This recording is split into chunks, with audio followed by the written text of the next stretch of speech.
এত বড় কেন? আর ছোট পাথর পেলে না? না না, এত বড় গুলো নিয়ে যেতে পারবো না তো। কোথায় সাজিয়ে রাখবে?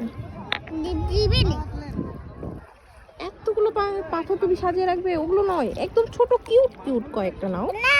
এই বড় করে এখন আছে। এতগুলো তো ভারী হয়ে যাচ্ছে আমাদের।